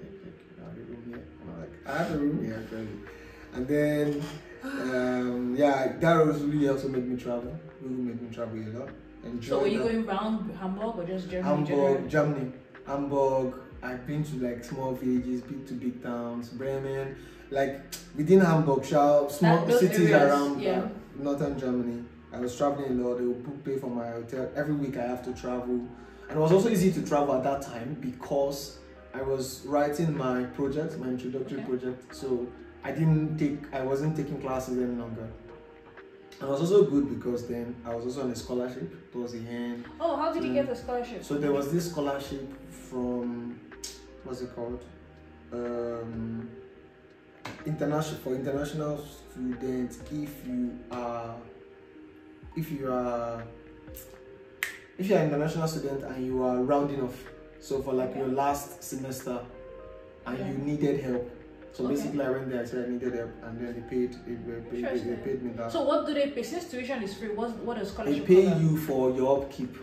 So it's not completely, that time I think I was getting 500 or 560, I don't remember how much I was getting from them. But that was what they were paying. So it was basically only for international students that needed help towards the end of their studies, because they calculate that maybe you come with the blocked account, and maybe after the blocked account you now maybe cannot refund again or something like that. So that was how they were like people or individuals that were sponsoring and ministries that were sponsoring that. Now someone just told me about it, and yeah, that's interesting, because I don't think a lot of people know about that. It could, I'm not sure if it's still running now, but then it could. It could still be running. Yeah, but that really helped my life. So I could basically stop a lot of the jobs I was doing, the hustle bustle and everything basically just stopped, and I could just now really just gradually begin to enjoy life. This was 2 years already after. Yeah, before then, you know, I can now send airtime to your parents, try to send some money if you can, but usually it was airtime. First time I sent airtime to my parents, I felt happy for myself, not even because I felt like finally this people can get something back from this whole stress of it. So, well, you didn't just enter this work, right? Because you were in Hamburg and you studied maths, right? But now you're a data scientist, and you were in Hamburg and now you're in Berlin. So what's kind of like, how did you transition? Why did you go to data? So wait, for people, the last question, before I move to the next question. So basically you were so busy that you didn't even have time to kind of like see if you missed out on anything, or even like you just adapted very quickly to Germany. Yeah, I wouldn't say it was quick, but I adapted. It took some time. Yeah. Because adapting without money is really a struggle. There were a lot of things that probably happened I probably not said. Times when people gave me money, times when I couldn't eat, I had to. There was a day I didn't have money, I had to pick fan bottles to get money to buy pasta, because they had not paid my salary and I needed to eat. So I had to go and pick fan bottles to. I mean, these are stories that you probably don't tell people. But this story it took is time. Important because let me tell you what happens, right? There are a lot of people that they might not even be in Germany, they might be abroad, or maybe Canada or in the US, and then these things are happening to them. But then when this happens to you, you feel like you're the only one that's happening to. Like for me now, when I was in Hamburg, I was also going through like a lot of my work, and I felt like I couldn't tell anybody because everybody, it looked like everybody was fine, everybody had settled. It always looks like that. After I actually moved back to Nigeria. I was done with Hamburg. I was depressed, like a lot of things, and I didn't feel like anybody could relate. But then I now came to Berlin and I found that a lot of people that moved for work, their first year of work will always be very hard, or they get fired. First year of work is not smooth for most people. Especially when you move for work or you didn't come here to school. So I think that's why it's quite important for like these tiny things, or these are the things I had to do. Then someone that is doing this will not feel shame and feel like, I'm the only one. I'm the only one, exactly. I can imagine. It took some time, truth be told, and I think that for me, like I said, I felt like God had a provision somewhere and basically just directed me there. Because when I look around, I look at, I'm not sure if I probably was in another city, for example, if life would have been what it is. You get what I mean? Like, I'm not sure, because I feel like the provision was there. Like, provision, when I'm talking about provision, I'm talking about people, Nigerians around me, the sisters, these people that I mentioned, the doctor, and the church, the young adults that I had. Of course, I felt like I couldn't tell them everything about my life, but they could still provide that friendship and that atmosphere. Sometimes we're like out together on a Sunday and I'm like, I'm going home, I want to go and sleep, and they cannot relate because they think, why are you going to sleep? Let's just stay together, because I'm thinking I need to go and sleep now, so that, or go back home, sleep a bit and read that night, so that I can, do my exercises and prepare for school and so. But for them it's somewhat different. Yeah, so yeah, but it took some time, but I definitely still got it. Makes sense. Okay, so after school and everything, so what was now next for you? So you worked with Google in school, right? Did they continue the contract after you graduated? No, because like I explained, it wasn't like a professional, it wasn't like I was doing an intern. It was like this project they were running and it stopped after some time. So when the project stopped, it was crazy. I remember I traveled to France for like a summer school. I was on the flight back to Hamburg when I got the email. I said the project is going to be discontinued. I was like, this is a big problem, because the job I was used to, the job was good money. Yeah. In between that, I had this is my friend in Finland. I told he was my school man. So I went to Finland to just play. I mean, I was okay enough to say I wanted to go to, yeah, exactly. So at that time I was okay. So he works as a software engineer. Then he told me again, after that first mathematics advice, then he told me that there's this thing called free code camp. He told me about the fact that it was difficult to get a job outside of, I said I was going to do a PhD anyway. He said, okay, just in case if you feel like, and I was already applying for PhD positions and they were not working through. So I said, okay, I was just going to take this free code camp and just learn. He said it could also be useful for you, even for your PhD, just to learn. So in between learning the free code camp, I just felt like it wasn't my thing. Like software engineering wasn't my thing. There was a lot of things to learn, syntax, and I said, see bro, this thing is difficult. I said, okay, why don't you try data science? It's something that is selling too. That try it. And gave me the website. It was Data Quest. So he said, this is what I want to do now. So I said, okay. So I took Data Quest. I fell in love with it because I had a mathematics background. I finished the whole course. I just liked it. I just fell in love and focused just changed from doing a PhD to doing data science. So this is my friend in Finland said, there's a boot camp in Berlin I also want to join. I've read a lot about them. It's called DSR. I also want to join and you should check them out. So I said, okay. I was going to check them out. And I checked them out. I found another boot camp called Spice. They're also a big boot camp in Berlin. So I checked them out. So Spice, I applied there. The two of them gave me admission to come and do a boot camp for 3 months. They said the boot camp will really help you so that you could meet people and you learn. So I applied to the two of them. Spice said, okay, since you have a mathematics background, they somewhat calculated that you have an higher advantage to get a data science job. Yeah. So they said, okay, we are going to give you a scholarship. What is scholarship? These are the terms. When you get a job, you begin to pay a so amount of money back every month. I said, since I didn't have 10,000 to pay DSR, in fact, I came to Berlin one day to just check the two schools. Spice was very organized, DSR was nice. And so I had already signed with Spice. In fact, I had paid like 250 euros for like deposit or something like that because I had already decided I was going to Spice.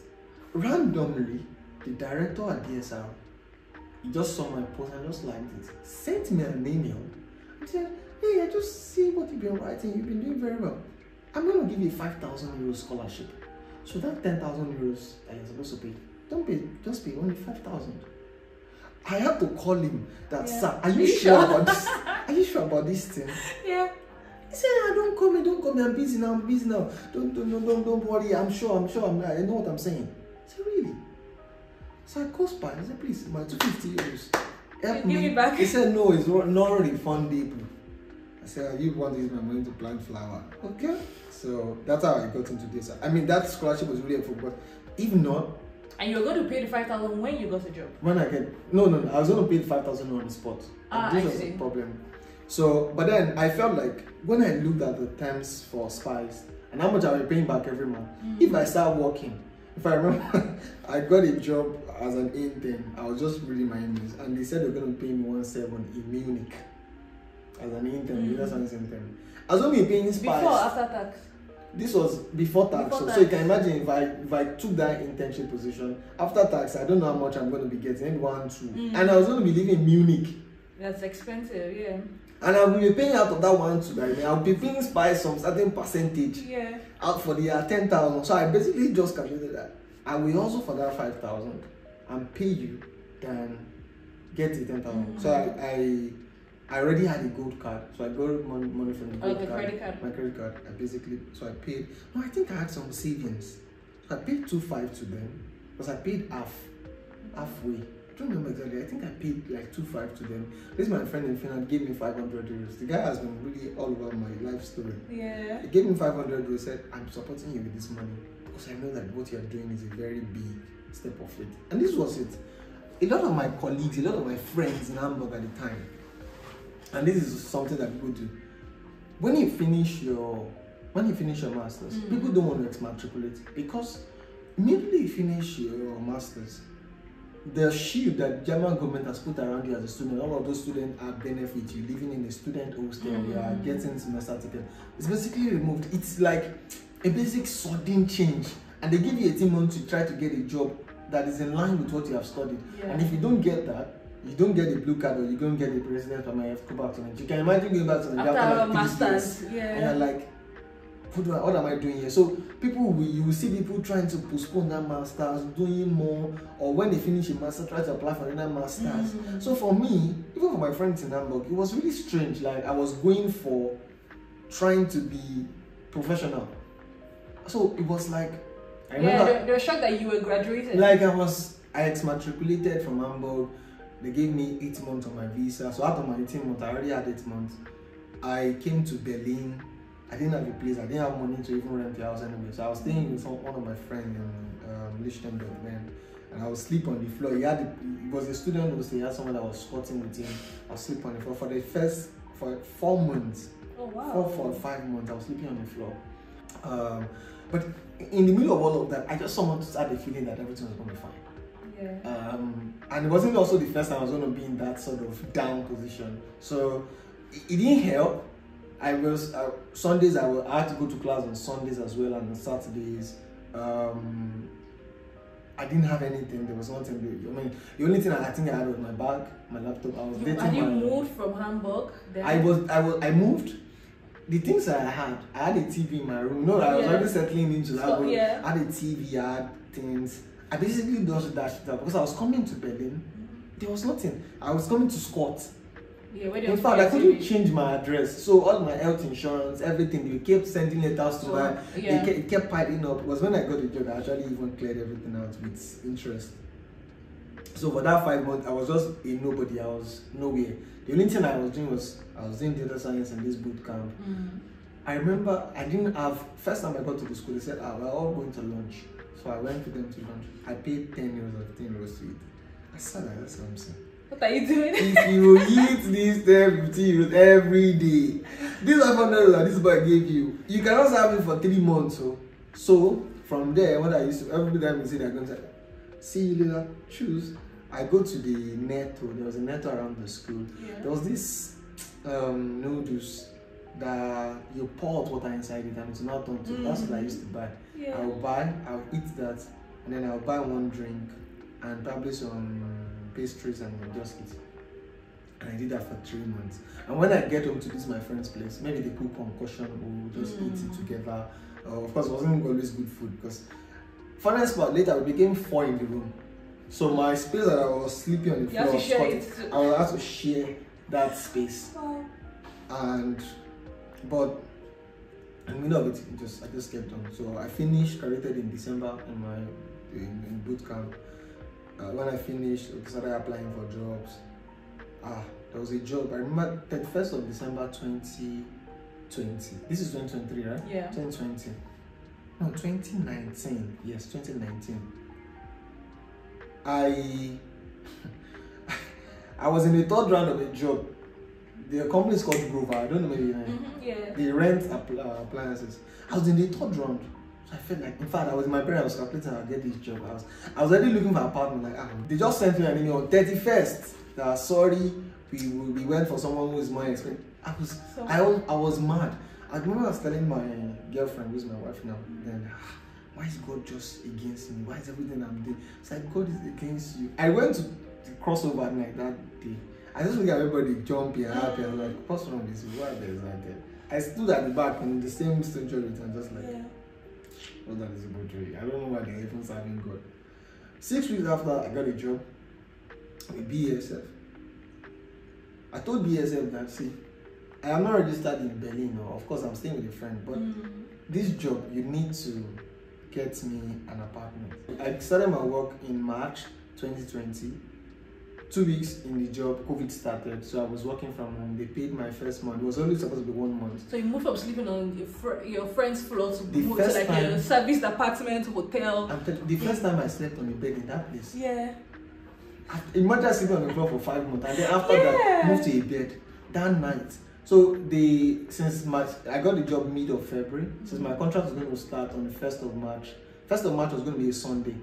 So they opened that place for me from 28th of February. Immediately. So I moved in 28th of February. That's because after I got the job, there was nothing else to do. I kept just counting down to that day that I'm going to stop sleeping on the floor.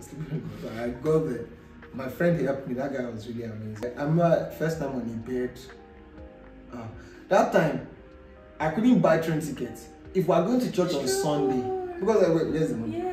So if we're going to church on Sunday, we say, God. I remember your semester tickets. No police. You know that covering that you had as a student, it was gone. Everything was gone. I said, God, we're going to your church. Don't let them catch us because of 60 rows and we didn't have. So we will get into the church, just be looking. Don't be looking. There was a day I was at that horse court, and I was at Noicon, S-Bahn Noicon.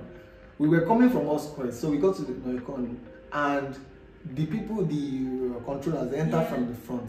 Somehow, somebody delayed them. Maybe someone that didn't have tickets. Delayed them before they got to us. Because there was no way they were going to get to us. Immediately we got to them, they opened the door, we ran. There was a day we were going to church on a Friday evening. Another day, 3 of myself and the 2 other squatters were going to church. We were in the train. There was a lady that wore a jacket called DP. They just wrote DP. You guys. She was not even a controller. I ran. So I ran, I entered another carriage. When we got out at Ammanstrasse, the guy said that everybody in the train knew that I didn't have a ticket. That definitely, there was no way. The way I ran, there was no way I had a ticket and I was running like that. The same way the train was just laughing that the woman was just probably maybe like one of the drivers. I was just or just maybe office workers. Immediately I saw DB. I didn't, don't tell me, I just ran. And we're going to church, so we said, God, we're going to church, don't let them catch us. And they didn't catch us. The minute I got the job, and I knew, of course, money was going to come, so I borrowed some money from my girlfriend then. Just to start life for the first month. So I bought a ticket. Now I have a job. The first time I was in a meeting with white people, like office meeting with a laptop, I could not hear one single word they were saying because I just could not relate. If you look at the story from my mother saying somebody traveled on our street, are you also going to travel? I was just thinking about all of those pictures, wearing just a slippers, going to EAC to go and ask all of about tofu, because I actually do tofu and all of those kind of things, trying UK and all of it. I could not listen to them. Gone so far. I was just looking at the window, just me. That's what I was thinking about the fact that people will wear clothes in their house and books in their house and give it to my parents to give it to us. I could not. It didn't add up. Because my parents are not super wealthy. And looking at the whole journey, the blog accounting, I could not listen. I didn't hear one single. We just finished. Oh, thank you very much, thank you, see you. I did not hear one word. It was later that I became like, you are now used to it. You're meeting people, you're working in the office. I could not hear because it didn't add up. When I look at the whole journey, and there's no way I'll tell my life story, and sincerely speaking, I will only be a fool to say that everything was because I was square and hard for it. Even the scholarship and everything till today, the guy, even when I got to the school, was telling me that giving me this scholarship was one of the best decisions I made as a director, and I'm like, really? Okay. Because it was showing me like their what's it called? Yeah, traffic, and we saw that when I joined, the traffic really increased, and I was like, I know that it's because you are here, and it's because you saw a lot of Nigerians trying to come to their traffic, and I was just really thinking about that. And I remember I was going to man, Joyce was telling me, I said, this thing that Paul said about even though we are poor, yet we are making people rich. He said, we have these things in earthen vessels, so it's there. You might be sleeping on the floor, but that covenant is there. It's our work. It might not be evident in your life now, but yeah, just calm down, don't worry. So God has a plan, and definitely He will just bring you through that plan. It will not make sense at some junctions. It will be like it's stupid, but definitely it's still a plan that is working through, and it's just the best plan. Yeah. If you ask me, 2016, would I want to have this another way? I would say no. Let me just follow. It's difficult, but let me just follow through. Yeah. But you just don't know what it's going to be like. You know? The other day, I was going to my German classes and I was driving around places where I used to pray. I work here in Berlin. And I was just like, I'm driving. You're driving. It didn't make sense. Because ask me in 2016, 17 when I came to Germany, drive. You still think about it like it's not. See, this year telling me now, bro. Can we talk about how to pay the next house rent? That's the budget, not car. Yeah. Car. I remember I was working as I did a job as I was washing plates in a restaurant. That I'll come to the place and they tell me that I'm smiling. A lot of times. Oh my God. That I remember the first time they told me, I said, one of their guests was a hotel. They said one of their guests just said I'm smiling. You know that I are the only black person there. And not once, not twice, not 3 times that they told me that I was smelling. And you still have to go back to that same job to wash plates. Every other person will be serving food because you can't speak German. You only be in the kitchen, you wash plates. They had a wedding one time and I washed plates from like 10 in the night till like 6 in the morning. Wow. After I had finished doing that the ship job all day, Sunday morning, go back, I just slept. I couldn't even go to church that day. So, and you now look at all of those journeys and look at you're seated in an office as a professional person. Yeah, and everything is just solved. You're sitting in the office, you're driving, you're married, you're expecting a baby. You can't have it up. Yeah. It has to just be good. I can imagine it must be humbling in a really way. Humbling, really. Right, yeah. Really humbling. And it also tells me that the Bible says that God rules in the affairs of men. And I was meditating on that scripture last week and I'm like, God is not just a bywatcher when it comes to the things that happen to men here. He rules, like he's dictating the story. He's the one that is saying, Samson, you have this story, this is what I want you to, this is where I'm taking you to. And if he says that I'm taking you there, he's taking you there. No matter how much you struggle, really, that's just it. And it also tells me that it is key as a Christian that you learn to hear.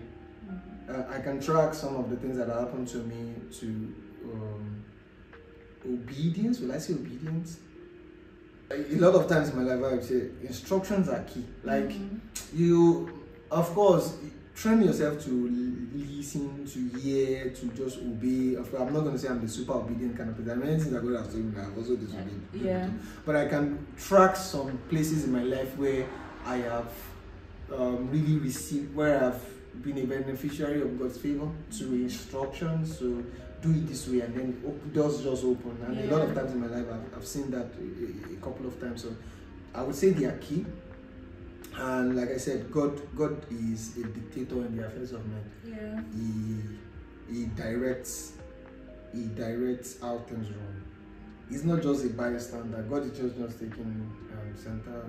Like he's not just watching and he's definitely directing. Yeah. You know, and it also depends on us too, right? We have to work hand in hand with God. So like obeying, for example, when God tells you to do something, He's trying to work with you to kind of like make things happen. Taking the step of faith is also key. Yeah. It might be crazy, but it is what it is. I look at people who say, I just want to let my masters run. I'm like, just take the leap of faith. Of course, I know it's crazy. 18 months can be over, you don't get a job, then you lose out. But just trust God for it. Jump into the river and let Him catch you. But you have to jump. If you don't jump, then you don't catch you. True. Because, while you're still a student, there's some opportunities you don't even have access to. Exactly. So you just have to try. You just have to try that. That's my life story. Well, we haven't spoken about how did you meet your wife? I never met my wife. Because one thing people say is that Nigerians abroad is very hard to find Nigerians, Nigerians to even date and then to marry. That's one thing. And then, it's one thing to find fellow Nigerians, now wanting to find people like you. So you see people saying that, oh, I can't find a Christian girl, or the guy is they're not religious again. It's very popular. But you found your wife is really nice, she's Christian. Funny enough, when I was going to come to Germany, I called her. No, we're just friends then. I said, if you are looking for a husband, don't come here. I told her, I didn't even know we were going to get married. I said, don't come here because there's no good person here. Better to look for the husband in Nigeria. We just still laugh about it. Apparently, I was going to be the husband. I think when people say that, it's largely because you somewhat place yourself, and I'm not blaming anybody, I just think that this is what I would advise to be a solution to that. Put yourself in a community of people who you see yourself marrying. For example, I'm a Christian, and definitely I was going to marry a believer. Definitely then, because my caucus of friends were largely Christians, there were a handful of people to pick from, sincerely. If not that, it would be preferred for my parents that I marry a Nigerian, especially because my parents can speak Yoruba and not just German. I probably would have dated a German. I had a German friend in Ayaga. I had a eye for them. She was a believer. Somehow you could see her parents was even. I thought I was a Nigerian too, so she was somewhat mixed. Okay. So I asked her. She's married now. There was also another lady that we were very close. I probably would have considered. She's also married now. So I mean, because I had that, I didn't. But of course, if you try to marry a Nigerian, there was not a lot of Nigerians there. Because I see that when Nigerians come here, why I said that to my wife, because a lot of ladies that I knew, they were just not themselves. You know that thing that you come to Germany and you begin to shackle. In Berlin, I don't see it as much as I've seen it in Hamburg. But I could count 1, 2, 3 people. And you just be like, this person is also not real. You're trying to, you are black, you are Nigerian, you are Nigerian to the core. But you're trying to do like. Let's act white. Exactly. So you are in these two words that you are struggling to be in the middle. Just stick with one. It's the same thing with what I was saying about the teenagers. You are a baby, but you're trying to be like an adult. So you are struggling between two. Everybody sees you as a baby, but you're trying to disprove them as no, I'm a grown up. So you are struggling. Just pick one and stay. And enjoy your life. So that was one thing I saw with a lot of Nigerian ladies here. But my wife, we met in Sokoto, like I said. She wanted to come to Germany to study for her master's, and then I tried to help as much as I could. And then she came down, and then when she got here, we became friends. And then I was praying, and I said, oh, that's your wife. And then I talked to a couple of people. They also joined me to pray. And I said, I think so, this is nice. And but then we're very good friends actually. For some reason, when I was leaving Lagos, I told her to come and see me off at the airport, and she came. We're not super close then. No. She was. I was Bad B coordinator in Sokoto State, so I had to appoint a committee to oversee the Bad B passing out week and stuff like that in NCCF. Okay. So I appointed her as my secretary, and that was how I just saw that she was this somewhat calculated person, so I appointed her as my secretary, and that was how we basically started talking. And she came, and then she came to the airport, saw me off, and then she got my number around the one day, and then sent me a message, and then we started talking. And then she came down. Then after some time, I said, I like you. Will you marry me? Oh, you told her immediately? Will you marry me? Or you guys dated first? We dated. Okay. For I don't know how long. I mean, 1 year, 2 years. It wasn't going to be long, but because we were both Christians, so some of our values also aligned. Okay. I wasn't going to date her if there was no marriage in sight. And of course, because we had also somewhat involved a lot of people. Our dating life was overseen by God knows how many people.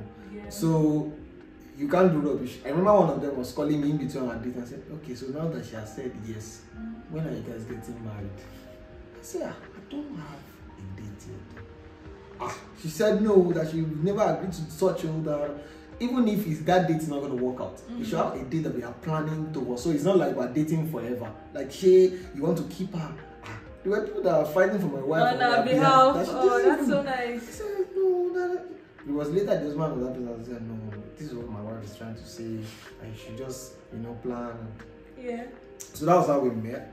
I remember we were having a marriage seminar, and someone said, you need to go out. So if you're abroad, look for things that you enjoy and try to meet people there.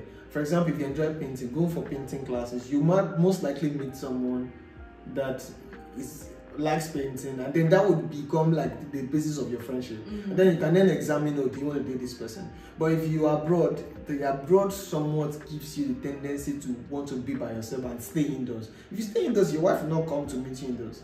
Except you want to go and be doing online dating. Well, if that works for you, then fine. Yeah. But then you have to go out. So you meet in places of interest. For example, for me, church was central to my life. So most likely I was going to meet my wife in church anyway. Okay. And we met in NCCF. When she was coming to Sokol, I just told her, I have a church for you. You are coming to Poznan, right? I have a church for you in Berlin, the Stone Church Berlin. She just went there. She didn't also. So for her, church is also key. For someone, at least, even if we don't have anything to talk about. Talk about church and God and Bible. And then with time, you begin to find out if there are also other interests and stuff like that. And then with time, life goes on. So the abroad, then if you are not for me, and you are a normal person, go out. If you like to bike, look for a biking club. Meet people there. You would most likely find interesting people. And for me, YAG was that club for me in Hamburg, where I know at least on Tuesday evenings I would just be with honest people. We talk about something else, talk about life. I had a normal life. On weekends I would go and be doing my 2-3 jobs. But at least Tuesday. I had that and I always look forward to it. Really look forward to it. It was always refreshing. We just talk about life. People talk about their jobs. I also talk about what I'm struggling with in school, tests, and IBC was really central. It was really cool. Really cool. Yeah. So go out, meet people. Interesting. So what's next for you now? Now that you're in Germany, right? Do you plan to stay here for the rest of your life? Do you want to be a citizen? What's the? If carry your bag, go. Of course, I for the foreseeable future, I'm still going to be here. I think. Because I'm also trying to raise a family.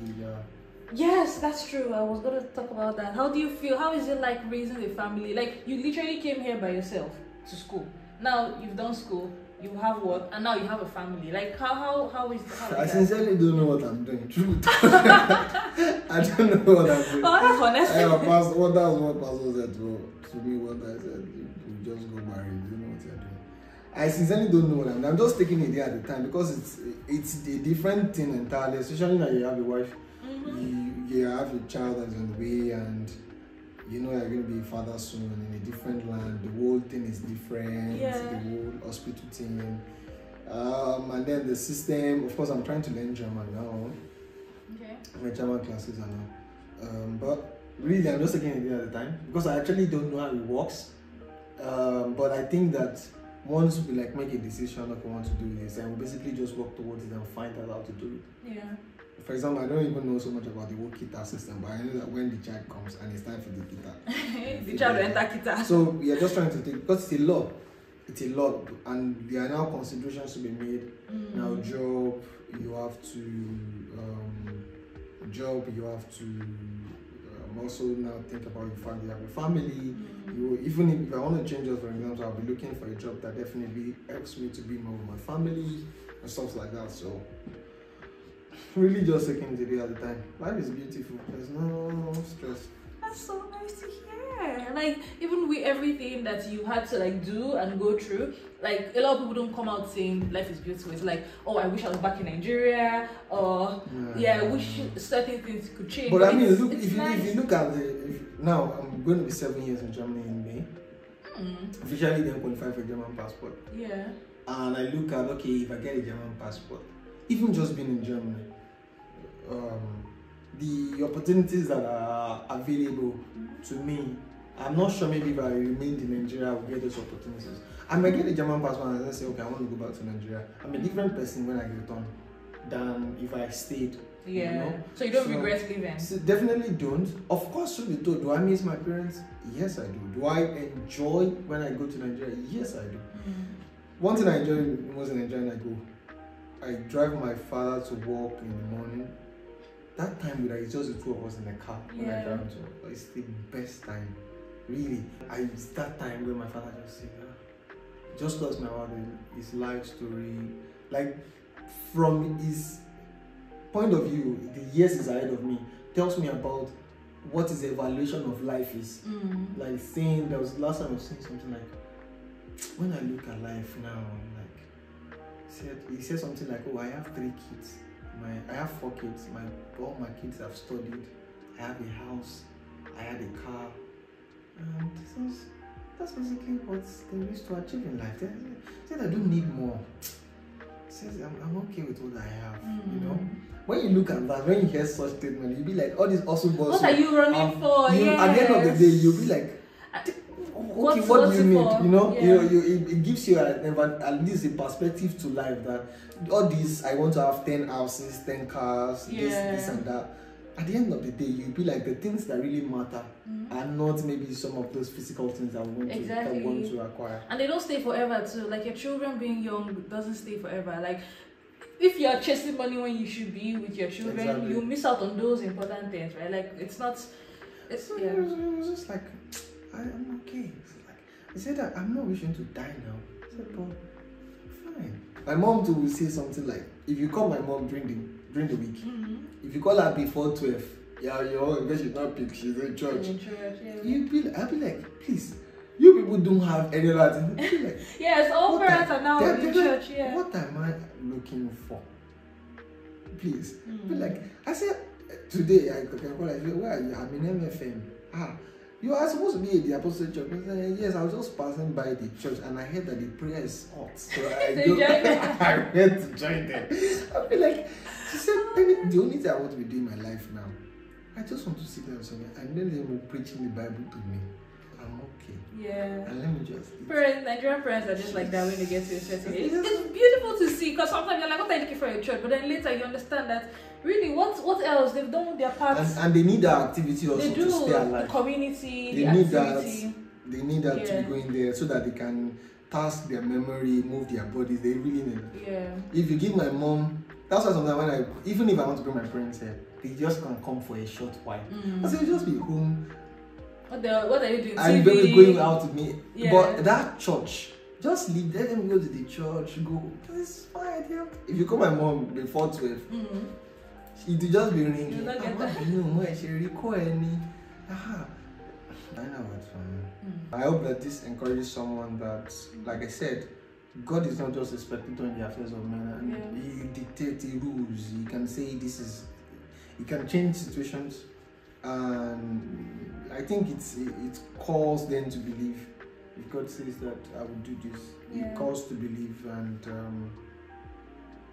I hope this encourages someone. I hope so. Whatever you're going through, it could be better. Just hold on to God, get some understanding around what you're doing, and exposure, and just get God's word that you can hold on to and say. It might not make sense at the time.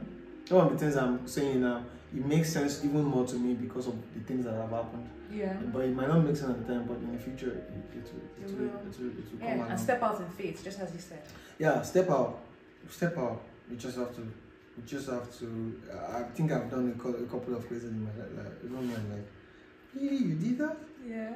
But then it's just, you just have to do it. Because if you don't move, you don't move. You just have to move. If you want to advance, you have to move. It has to be movement. If you don't move, then you don't move. You can't stay. You can't stay out of you can't stay in your comfort zone and say, I like it here. You have to just move. Yeah. You have to just take a step. Then God then backs it up. You can't then direct your steps. Oh my God, this was an amazing conversation. Thank you very much. Thank you too for inviting. This is a privilege. I'm so glad. I was looking forward to this so much. You didn't understand, and really? I'm not disappointed. My life story. I just want to write it. Oh my God.